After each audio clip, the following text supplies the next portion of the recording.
Bismillahirrahmanirrahim. Alhamdulillahi rabbil alamin. Wassalatu wassalamu ala rasulina Muhammedin wa ala alihi wa sahbihi ajma'in. Të nderuar vëllezër, jemi në ligjëratën e fundit të këtij seminarit.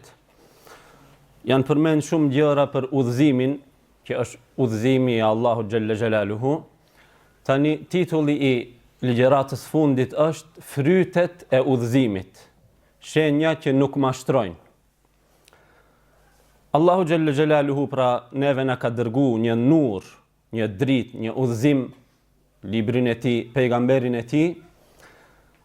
Ne nëpërmjet disa shenjave dhe kuptojmë se a jemi të udhëzuar. Do i përmendim disa pika ose 10 pika di përmendim. Nëse i kemi përvetësu këto cilësi, atëherë elhamdulillah kjo është mirë, Allahu na ndihmoft që të vazhdojmë ashtu. E nëse nuk i kemi këto cilësi, këto udhëzime, atëherë ne e kemi për detyrë që t'i fitojmë këto udhëzime. Pra Allahu xhalla xhelaluhu na ka tregu këtë rrugën e ndryshme, pra rrugën e udhëzimit. Tani në këto 10 pika që do t'i përmendim, janë secila një nur, një udhëzim që fundi i kësaj rruge të ndryshme shkon në xhennet. Vëllezër, pika e parë është ai që është i udhëzuar në rrugën e drejtë, ai e përmend Allahun, pra dhikrullah. Pejgamberi sallallahu alaihi wasallam e përngjason atë që e përmend Allahun me atë që se përmend Allahun si i gjallë dhe i vdekur. Mathalu alladhi yadhkuru rabbahu walladhi la yadhkuru rabbahu mathalul hayy wal mayyit. Ai që e përmend Zotin e tij, Allahun xhalla xhelaluhu, dhe ai që nuk e përmend Zotin e tij, është sikurse i gjalli me të vdekurin. Pra, këtu e kuptojmë se njeriu i udhëzuar gjithmonë e përmend Allahun xhalla xhelaluhu. Por ne duhet ta shohim se si e përmendim Allahun xhalla xhelaluhu në rrethana të ndryshme. Si e përmendim Allahun xhalla xhelaluhu kur kemi deni breng, deni, domethënë gjë negative. A shajm apo themi la hawla wala quwata illa billah. Apo a themi inna lillahi wa inna ilaihi raji'un. Kur na godet ndonjë begati, a themi unë e arrita kët me mundin tim, me aftësinë time, apo themi elhamdulillah. E dim këtë nimet prej Allahut dhe e përmendim Allahun xhalla xhelaluhu. Wa ma bikum min ni'matin fa min Allah. Çdo mirësi që e keni prej Allahut xhalla xhelaluhu. Pra ai i udhëzuari e përmend Allahun kur është i gëzuar, e falenderon Allahun. Kur është i pikëlluar, kur i ndodh diçka negative, atëherë përsëri e përmend Allahun, kërkon ndihmë prej Allahut, thot s'ka ndryshim dhe s'ka forcë, vetëm se me Allahun xhalla xhelaluhu e kështu me radhë. Ta dim se përmendja Allahut xhalla xhelaluhu duhet të jetë në çdo kohë, në çdo vend dhe në çdo gjendje. Allahu thot fe subhanallahi hina tumsuna wa hina tusbihun. Subhanallah, do me thonë i lartësuar është Allahu, i patmeta është Allahu xhalla xhelaluhu, kur fe subhanallahi hina tumsun, në mbrëmje, wa hina tusbihun, edhe në mëngjes. Pra dhikri i Allahut, përmendja Allahut duhet të jetë për herë, edhe natën, edhe ditën, në çdo kohë. Po ashtu po në çdo vend, walahul hamdu fis samawati wal ard. Dhe Allahut i takon pra falënderimi, pra përmendja Allahut ku? Në qiej dhe në tokë. Pra në çdo vend, në shtëpi, në rrugë, në punë, në xhami, në darsëm, për herë Allahu xhalla xhelaluhu duhet përmendet. Aisha radhiyallahu anha na tregon, kana yadhkuru Rasulullah sallallahu alaihi wasallam, yadhkurullaha fi kulli ahwalihi, ala kulli ahwalihi. Pejgamberi sallallahu alaihi wasallam e përmendte Allahun, bënte dhikr në çdo rrethon, në çdo situatë, në çdo gjendje. Subhanallah, e shikojmë pak atë librin që është Hisnul Muslim, apo do me thënë buroja e muslimanit, mendoj se shumë se e dini këtë libër. Kur hin në shtëpi, përmende Allahun. Kur del për shtëpi, përmende Allahun. Kur ha ushqim, përmende Allahun. Kur hin xhami, përmende Allahun. Kur ballafaqohesh me armikun, përmende Allahun. Kur je në rehati, përmende Allahun. Kur flen, përmende Allahun. Apo në çështjet martesore përmend Allahun, subhanallah. Do me thonë pejgamberi sallallahu alaihi wasallam çdo herë e përmendte Allahun xhalla xhelaluhu, edhe kur ishte i gëzuar, po edhe kur ishte i sprovuar. Ta dim vëllezër të dashur se kushtet e përmendjes së Allahut që do me thonë që duhet të jenë prezent për një udhëzim janë 3. Fillimisht përmendja e Allahut, do me thënë për hir të Allahut e bojmë këtë përmendje të Allahut xhalla xhelaluhu. Jo për diçka tjetër, për ta fituar kënaqësinë e tij. Këtu ka do me thënë një detaj, dhe kush bën dua, bën dhikr shumë, çfarë të kiem sukses, të kiem parë, të kiem do me thënë evlat, të kiem kështu. Esenca duhet të jetë e përmendim Allahun xhalla xhelaluhu që ta kënaqim Allahun subhanahu wa taala. Pika e dytë është ta përmendim shumë Allahun. Dhe pika e tretë është në vazhdimisht të përmendim Allahun. Këto pika prej ku i nxjerrim? Nga ajeti kuranor ku thot Allahu xhalla xhelaluhu: "Ya ayyuhalladhina amanu dhkurullaha dhikran kathira." Njëherë thot: "O ju që keni besuar, përmendni Allahun." Pra kushti i parë, përmendja Allahut për hir të Allahut. Pastaj dhikran kathira, shumë, jo pak, shumë përmendja Allahun xhalla xhelaluhu. Pastaj wasabbihuhu bukratan wa asila, vazhdimisht, edhe në mëngjes, edhe në mbrëmje, mos ndalet pra. Dhe pastaj Allahu xhalla xhelaluhu në fund të këtij ajeti thot: "Li yukhrijakum min adh-dhulumati ila an-nur." Kështu përmendja Allahun që Allahu të nxjerrë nga errësirat, nga devijimet në dritë, pra në udhëzim. Pra përmendja Allahut është cilësi e të udhëzuarve, fryt e hidajetit, udhëzimit. Dhe ta dim vëllezër se në përmendjen e Allahut ka shërim, në përmendjen e njerëzve ka smundje. Në përmendjen e njerëzve ka smundje. Sepse ne kur i përmendim njerëzit, nëse i lavdrojmë, sidomos kur janë prezent, është me ja bë qefin diku, me ja thi shpinën, si thot pejgamberi alayhis salam. Apo më e përgoju smundje e zemrës, përgojim, gibet. Apo me shaj, me thon keq është njerëzit do me thonë me i përmend. Por në përmendjen e Allahut xhalla xhelaluhu ka shërim. Ka shërim. Pra njeriu e shëron zemrën e tij me përmendjen e Allahut xhalla xhelaluhu, është një ibadet i lehtë që nuk kërkon as avdes, po ndoshta as gusël, apo as kohë, as vend veçantë, as gjendje, edhe shtrirë, edhe ulës, si thot Allahu: "Alladhina yadhkuruna Allaha qiyaman wa qu'udan wa ala junubihim." Ata të cilët e përmendin Allahun kur janë në këmbë, kur janë ulur dhe kur janë të shtrirë. Nuk ka do me thonë dhe një kufizim, ama prap se prap Allahu ja mundson atij të udhëzuarit këtë cilësi. Pika e dytë që duhet ta përmendi si rezultat apo si fryt i udhëzimit, është si dritë ta përmendi, është Kur'ani, me u marrë me Kur'an. Allahu do me thonë ehlul Kur'an, kur i themi, njerëzit e Kur'anit, kush janë këta? Ata të cilët e lexojnë, e praktikojnë, e studiojnë, apo e botojnë me një jetë të mirë, e blejnë, e japin me një qendër në xhami e kështu me radhë, njerëzit e Kur'anit. Allahu xhalla xhelaluhu ka dhënë di garanca për njerëzit e Kur'anit, të cilët janë, do me thonë, jetën e kanë me Kur'an. Garanca e Allahut sa përqind është e vërtet? 100% padyshim. Njëna i takon dunjas, garanca tjetër e Allahut për ehlul Kur'anin i takon ahiretit. E para është në dunja nuk devion ai që merret me Kur'anin. Allahu a than në fillim të surës El-Baqara: "Dhalika al-kitabu la rayba fihi hudan lil-muttaqin." Ky libër nuk ka në të dyshim dhe është udhëzim për të devotshmit, për të udhëzuarit. Është do të thonë udhëzim. E Allahu na garanton dynja se nuk devioni, ehlul Kur'an nuk devioni asesi. Nuk na ka garantuar një rrok të mirë, një evlat, ku e diunë shtëpi ose karike, post.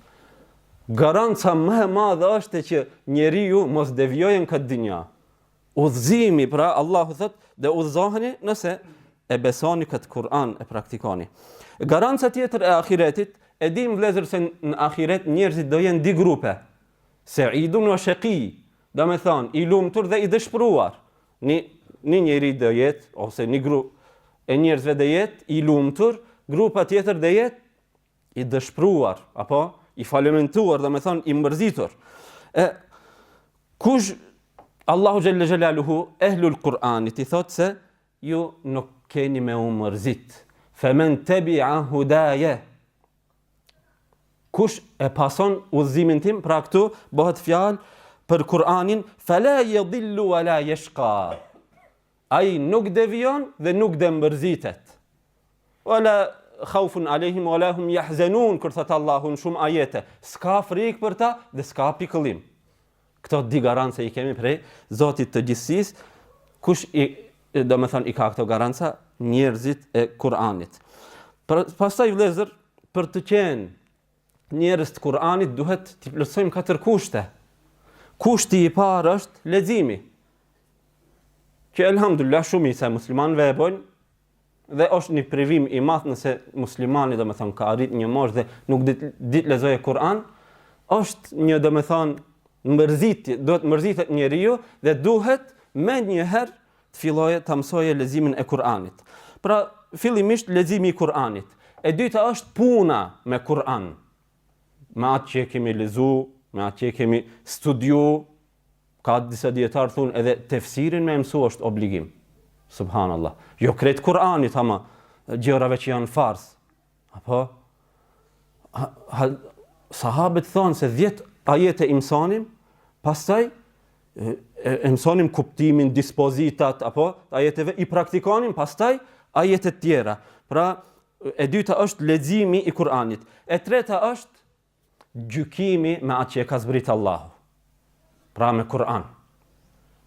Kur kemi ndonjë marrëveshje mes familjarëve, mes fiseve, në shoqëri, nuk duhet të referohemi adeteve, domethënë mentaliteteve të vendit ku jetojmë. Ato janë një pjesë, se është pjesa domethënë se merren parasysh adetet, ama nëse janë suaza të librit të Allahut xhelle xhelaluhu, brenda kufive të Allahut subhanahu wa taala dhe sunetit të pejgamberit sallallahu alaihi wasallam. Allahu xhelle xhelaluhu thot: "Fa in tanaza'tum fi shay'in farudduhu ila Allahi war Rasul."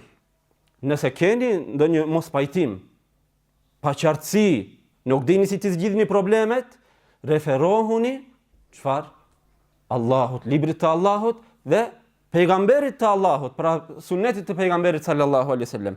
Pra nuk i marrim parasysh fjalët e njerëzve se kështu duhet të jetë vendimi, kështu duhet të jetë gjykimi, në këtë domethënë kushtetut është kështu, mendimi i këtij filozofit është kështu, mendimi i filanit fistekit kështu, jo. Gjykimin e bëjmë me librin e Allahut dhe me sunetin e pejgamberit sallallahu alaihi wasallam. Po ashtu për qenë ehlul Kur'an, njerëzit e Kur'anit, duhet ta kërkojmë shërimin në Kur'an. Allahu xhalla xhelaluhu thot: "Wa nunazzilu min al-Qur'ani ma huwa shifaa." Dhe zbresim prej Kur'anit, domethënë që është shifa, është çfarë shërim, shumë smundje, shumë situata të vështira shpirtërore, mendore, ndoshta e kanë problemin se nuk lexohet Kur'ani. Apo nuk kërkohet shërim, el istishfa që i them gjuhën arabe, nuk kërkojmë shërim me Kur'an. El Fatiha e ka një prej emrave surës Fatiha është rukje apo rukje. Domethënë shërim edhe nuk duhet me shku patjetër te dikush të bëje rukje. Bëni dhikrin e mëngjesit dhe të mbrëmjes. Aty ke kulhu Allahun, aty ke muawwidhatan që janë mbrojtje, Felekin dhe Nasin, Fatihan, Ajeti Kursin, të kërkojmë shërim pra për situatat e vështira shpirtërore, domethënë sidomos, nuk themi fizike, po edhe fizike me lejen e Allahut ka dobi Kur'ani pra ta marrim si shërim librin e Allahut xhelle xhelaluhu. Pika e tretë prej fryteve të udhëzimit është pejgamberi sallallahu alaihi wasallam. Ndonjë ajet, si thonë mufesirët, Allahu xhelle xhelaluhu e ka dërguar si dritë pejgamberin sallallahu alaihi wasallam, si pishtar ndriçues që udhëzon. Erdh me një vend, subhanallahu, pejgamberi sallallahu alaihi wasallam, Mekke, vend i devijuar, apo domethënë vend që bëheshin mëkatet më të mëdha. Mëkati më i madh është shirku, apo varroseshin vajzat. foshnjët. Apo zinaja, kisht zina, kisht pirjet alkoholit, kisht pa drejtësi. Me një vend që nuk kisht, shumë ehlul kitab, i tharët e librit. Krejt si pas, dëshirave njerëzve ishin themelu, apo ishin ato regullat e shoqërisë. Erdh me një vend, shumë të errët pejgamberi sallallahu alaihi wasallam, edhe këtu ka një urtësi. Nëse ki din, ki Kur'an, ki sunneti pejgamberit sallallahu alaihi wasallam ka arrit me ndryshu Mekken, vallahi e ndryshon edhe Tetava. Se nuk jemi ma keq se kohës, që kanë qenë kohën e xahiliyetit në Mekke. E ndryshon me lejen e Allahut. Pra pejgamberi sallallahu alaihi wasallam i udhëzoi zemrat e njerëzve, mushrikëve, apo të devijuarve, me atë që e dërgoi Allahu xhalla xhelaluhu. Për të qenë, pasues të pejgamberit sallallahu alaihi wasallam, pra njeriu i udhëzuar e pason pejgamberin sallallahu alaihi wasallam, po duhet disa kushte t'i plotësojmë. E para është bindja për çdo që urdhëron pejgamberi sallallahu alaihi wasallam. Ti bindemi. Po ashtu ti largohemi çdo gjëja që na ka ndaluar pejgamberi Allahut sallallahu alaihi wasallam, dhe këtë si argument e gjejmë në shumë ajete në Kur'an, por një ajet të lexojmë: "Wa ma ataakumur rasulu fakhudhuhu wa ma nahakum anhu fantahu." Atë që va jep pejgamberi Allahut, merrnja, atë që va ndalon, lënja. Dhe pastaj me një hadith thot pejgamberi sallallahu alaihi wasallam: "Wa ma nahaytukum anhu fajtanibuhu." Atë që va kam ndalu, larg asaj. Ju me një anë, ndalesa me një anë. Gjanib, që thuhet në gjuhën arabe. Largohuni prej asaj. Kushti i tretë është vërtetim i lajmit që e ka sjell pejgamberi sallallahu alaihi wasallam. Ta besojmë atë. Me të vërtet ta besojmë, se me të vërtet hadithi nëse është i sakt, vëllezër. Sunneti i pastër i pejgamberit sallallahu alaihi wasallam, pa dyshim është hak. Lajm i vërtet. Që argumentohemi me Kur'an, që duhet të pasojmë: "Wa ati'u Allah wa ati'u Rasul." Bindju në Allahut, bindju në pejgamberit sallallahu alaihi wasallam. Edhe atë ajetin që lexova më herët, keni ndonjë mos pajtim, me njëherë referohuni Kur'anit dhe Sunnetit. Pika e 4%, dritë për ne, model për ne pejgamberi sallallahu alaihi wasallam, është që ibadetet t'i bëjmë sipas caktimeve që na ka mësu pejgamberi sallallahu alaihi wasallam. Se na ka mësu, një njeri ashtu duhet ta adhurojmë Allahun. Nëse na kish mësu Muhammed bin Abdullah, Muhammed i biri Abdullahut, mund thushim jo. Ama kur themi Muhammed Rasulullah, po. I dërguar i Allahut na ka mësu. Atëherë tjetër formë merkja. Nuk ka thonë ai i dërguar i Allahut, ai që flet me urdhrin e Allahut, me lejen e Allahut xhalla xhelaluhu. Prandaj ibadetet tona duhet t'i bëjmë në përputhshmëri me atë që na ka sjell pejgamberi sallallahu alaihi wasallam, na ka urdhëruar, na ka këshilluar e kështu me radhë. Mendoj se krejt e keni fal namazin e Yacis 4 rekate, nuk e falet 3 apo? Akshamin 3 e falet, nuk e falet 4. Pse? Kështu na ka mësuar pejgamberi sallallahu alaihi wasallam.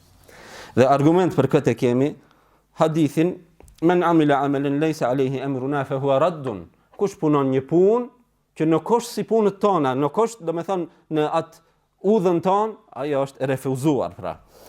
Dhe e 5%, në rrugën e pejgamberit sallallahu alaihi wasallam është dashuria ndaj tij.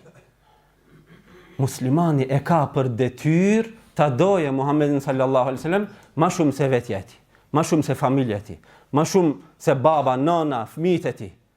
Kjo është e domosdoshme.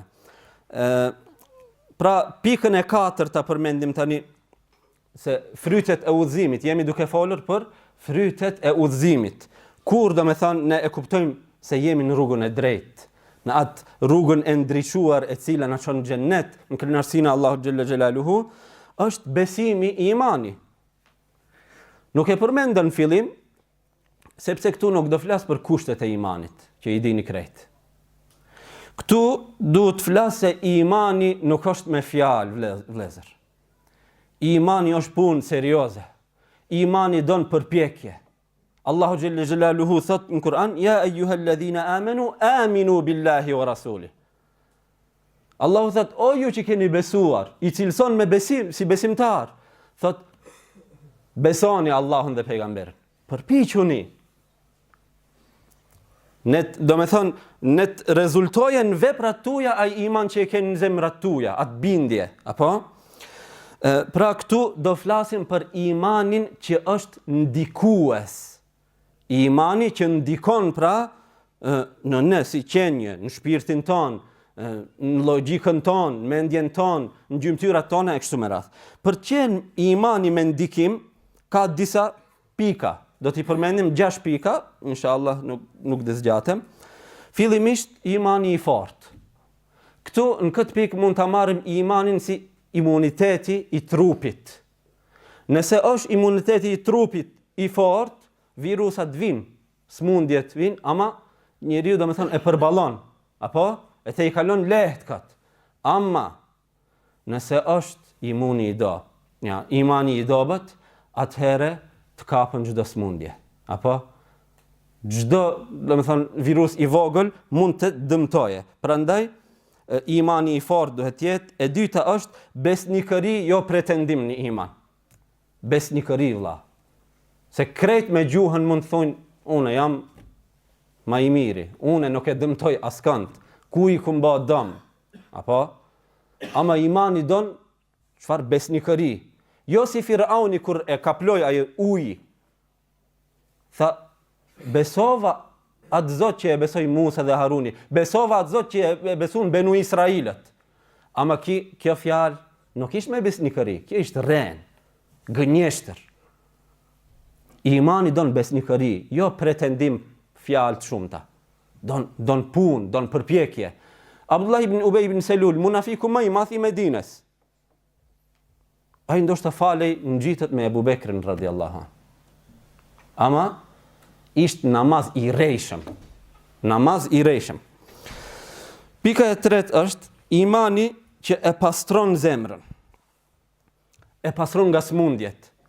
Në shoqërinë tonë a ekzistojnë smundjet e zemrës, si zilia, apo si, do me thonë, gjëra tjera, zilia, inati, apo hasedi e kështu me radhë, kanë ekzistu të sahabet, kanë ekzistu të fëmijët e Ademit, edhe dhe ekzistojnë deri në ditën e gjykimit. Prandaj ne atë imanin që është në zemrat tona, duhet t'i pastrojmë zemrat pra me këtë iman. Se viruset janë të shumt, smundjet e zemrës janë të shumt, po nëse e pastrojmë në zemrën, atëherë me lejen e Allahut dhe ne pastrohet edhe mbrenësia jonë, edhe do me thonë e jashtëmja jonë. Pejgamberi sallallahu alaihi wasallam thot, një cop mishi ka në gjoks. Idha salaha al-jasadu kulluhu thot. Nëse ajo copa e mishit pra zemra, aty ku gjendet bindja i imani, nëse ajo rregullohet, ajo është e shëndosh, apo shëndoshet krejt trupi. Nëse ajo prishet krejt trupi. Prandaj një iman që e pastron zemrën. Pastaj pika tjetër është e ki iman, do me thënë, i pastërt, pastaj do na pastrojë edhe të jashtmen. Pra nuk ka vetëm me thënë, abe zemrën e kam të pastër. Nuk ka, ajo zemër e pastër e pastron edhe të jashtmen. Nuk dhe rejsh, nuk dhe trastojsh, dhe shkosh në xhami, da falish namazin, nuk dhe ti ke namaz, apo dhe jesh me moral të mirë e kështu me radhë. Pika e pestë është ai iman që ka ndikim është se ti hap dyert e ibadetit. Ti hap dyert, Allahu ti mundson punët e mira. Do me thënë, nëse e ke imanin e mirë, imanin do me thënë që të fut në lëvizje, dhe të hapen dyert, dhe gjesh, subhanallah, së paku dhe gjesh një pengesë që është në rrugë, da largosh. Ai iman dhe të qoje, se është një prej derejeve të imanit, apo dhe e fundit ashte. Dhe gjesh diçka dhe të hapen rrugët e ibadetit, dhe ku mund të kontribosh me pasuri, dhe kund me fizik, dhe kund me dituri, apo e kështu me radhë. Pastaj imani që ka ndikim i mbyll dyert e gjunaheve, e mëkateve.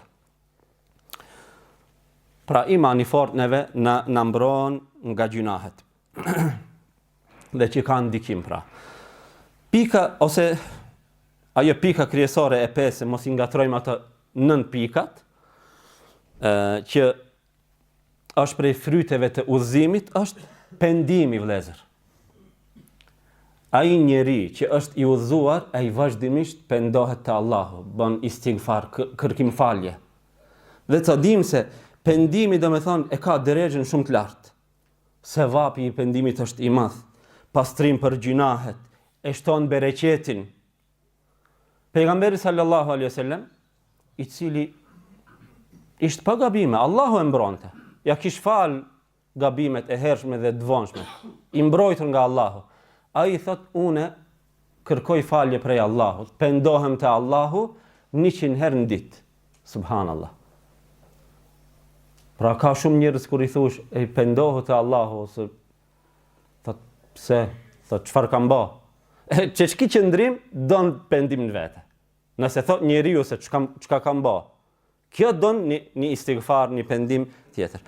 Pra edhe për dynja edhe për ahiret e kemi pendimin të domosdoshëm nëse duam të jemi domethënë prej të udhëzuarve. Për dynjasi ka disa hadithe dobta ishin, po edhe ka ajete nga surja Nuh, nëse s'gaboj. Nuhi alayhis salam kur I ka thënë popullit vet, "Fa qultu astaghfiru rabbakum innahu kana ghaffara." I thash popullit tim, o Allah, Allahu të drejtohet. I thash popullit tim, kërkoni falje te Allahu se ai është falës, shumë falën. Yursilis samaa aleikum midrara, çe dynjallëk. Kështu nëse kërkoni falje prej Allahut, Allahu ushon shi të bereqetshëm. Wa yumdidukum bi amwalin wa banina. Dhe juve, pra ju forcon, ju jep edhe pasuri, edhe evlat, wa yaj'al lakum jannatin wa yaj'al lakum anhara. Dhe juve u jep kopshte, u jep vende domethënë të begatshme, u jep domethënë lumej e kështu me radhë. Edhe për dynja edhe për ahiret pendimin e kemi shumë të rëndësishëm, vëllezër të dashur. Ama kushtet e pendimit, tauba nasuha që thuhet në Kur'an, kushtet e pendimit domethënë ka kushte. Kushti I parë është, vëllezër, rregullimi I së kaluarës. Kemi bë gjunahe, kemi bë mëkate dhe krejt bojmë.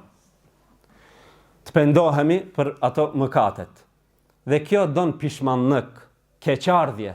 Jo si dikush se ka bën rinin e vet kur ka pas mundësi financiare, ka bë gabime, pastaj andal jo se afrik prej Allahut, jo se është penduar te Allahu, mundësit janë largu dhe ai çfarë bën?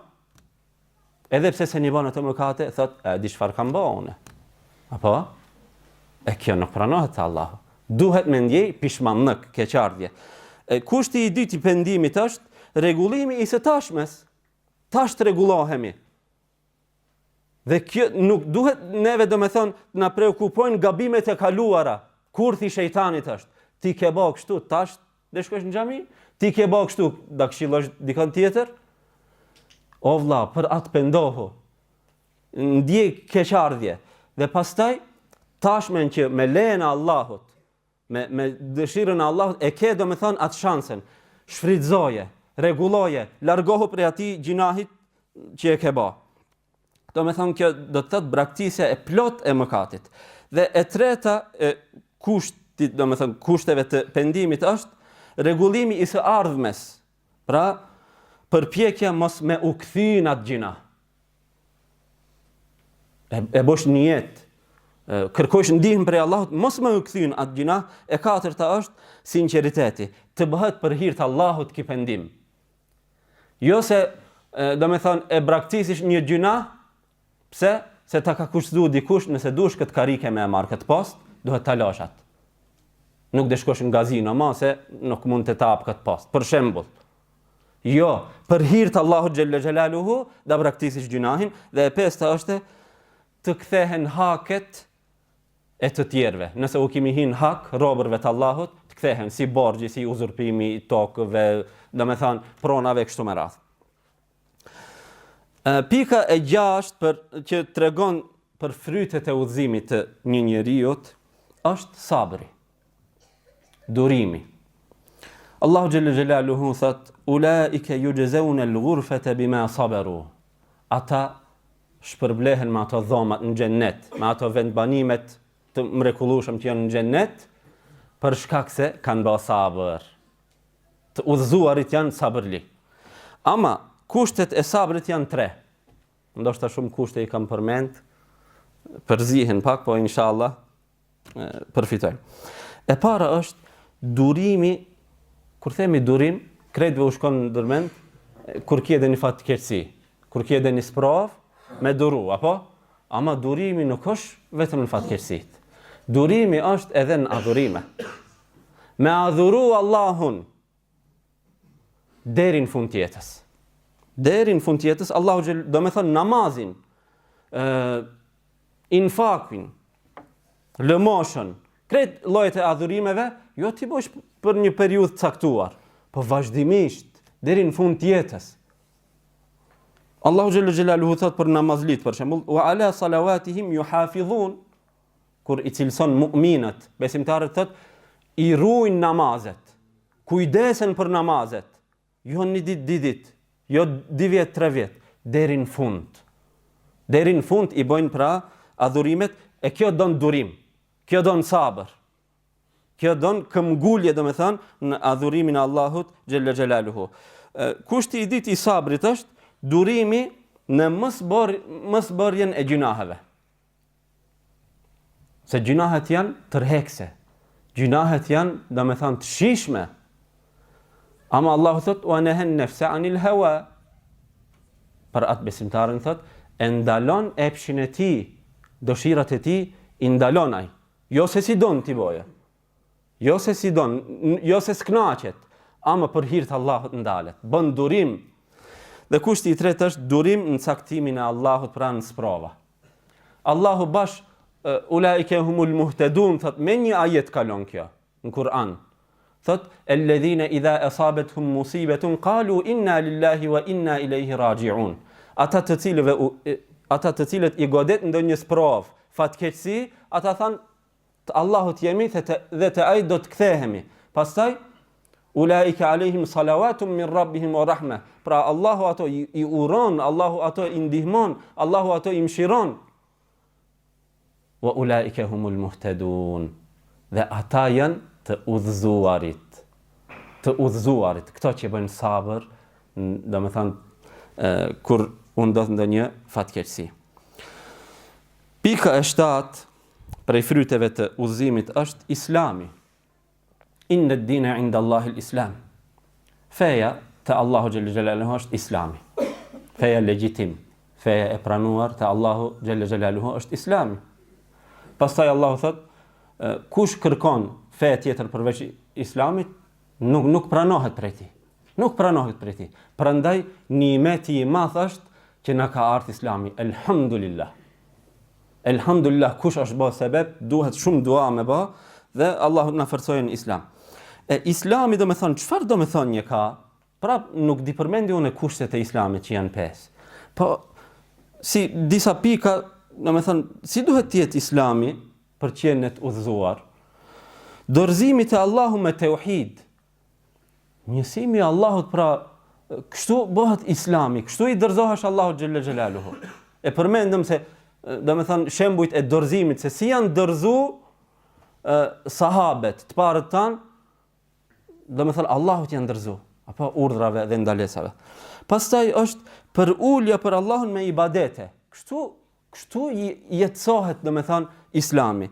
Tjetra është braktisja e shirkut me ka krejt, themi.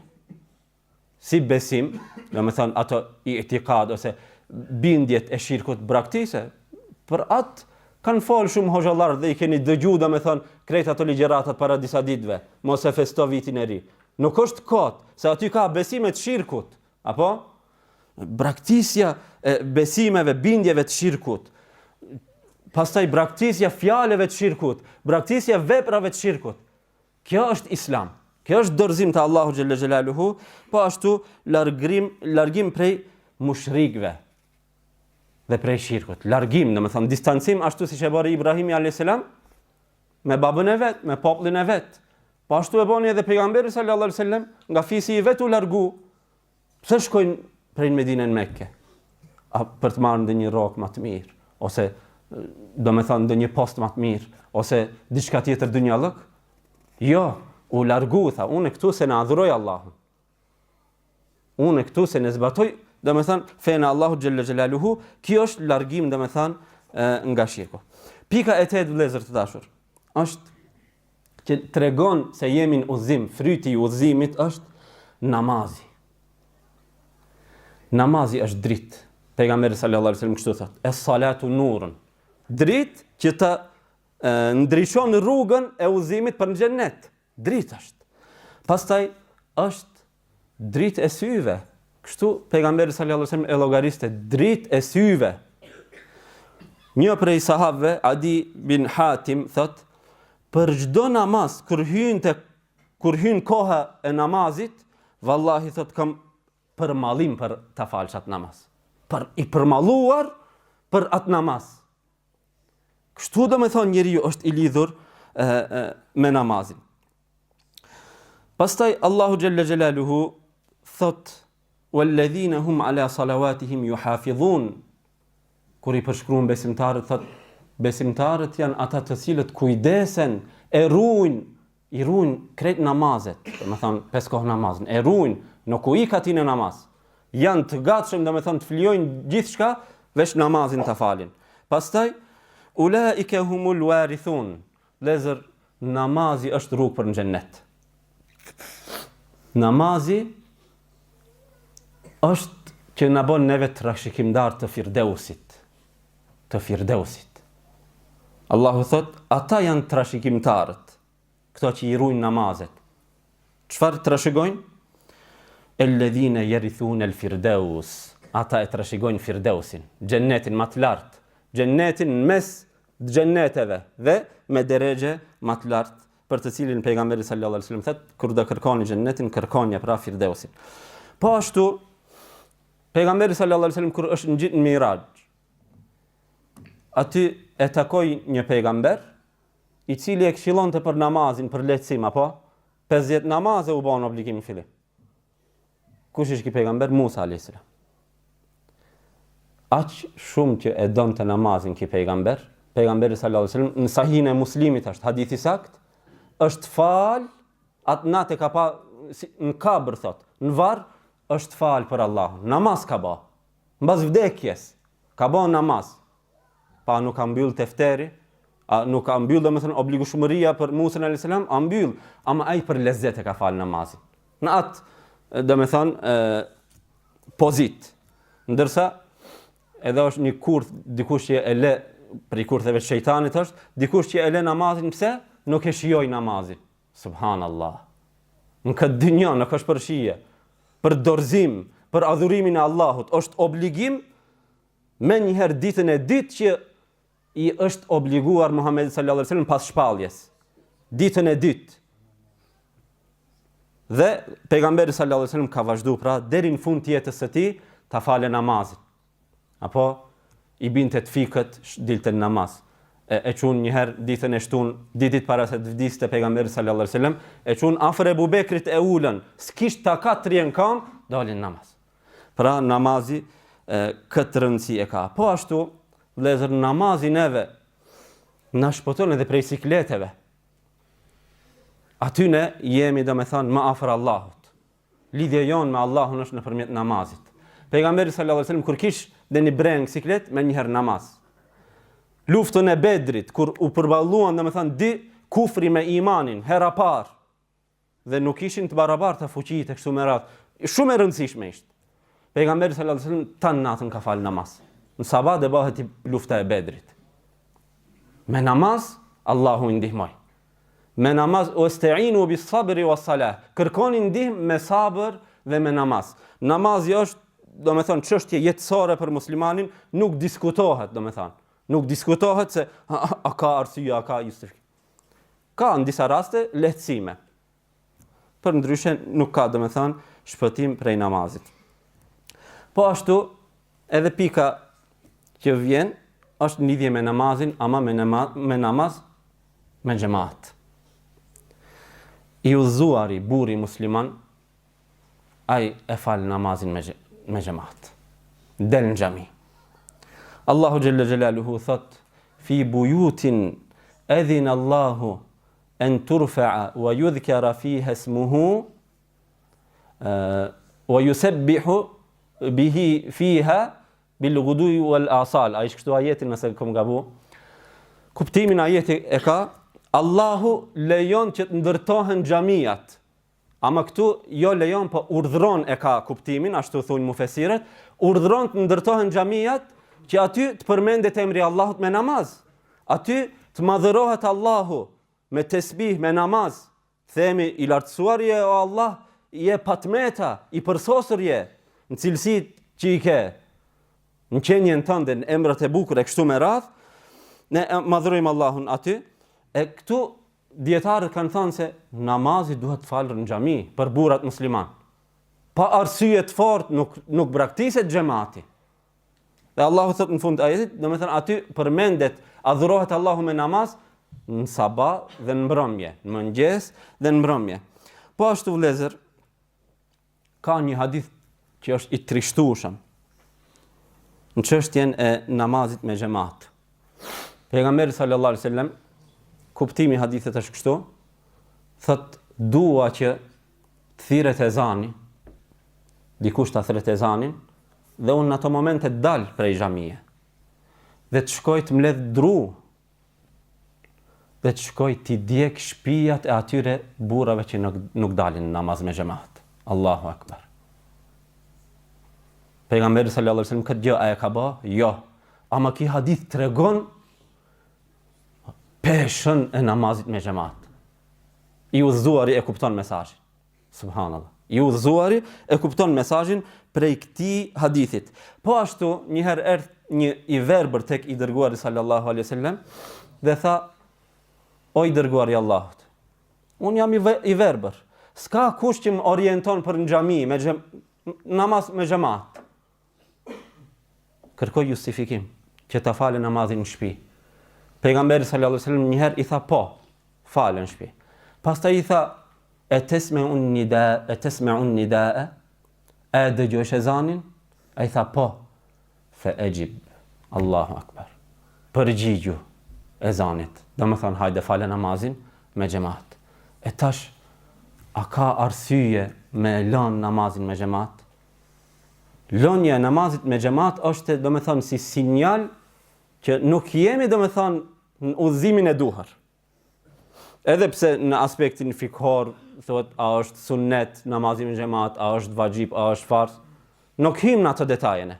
Po këto hadithet janë shumë domethënëse, apo?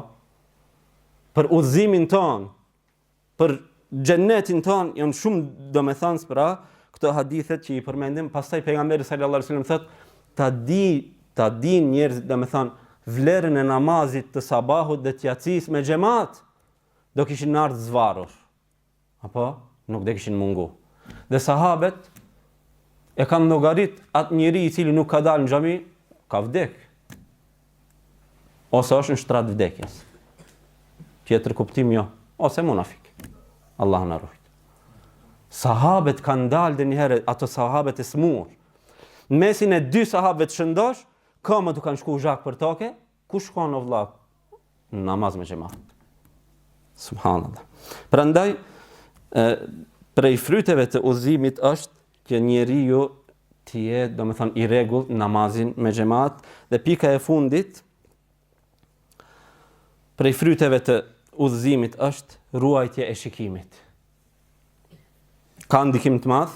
Allahu xhalla xhelaluhu thot: "Qul lil mu'minina yaghuddu min absarihim wa yahfazu furujahum."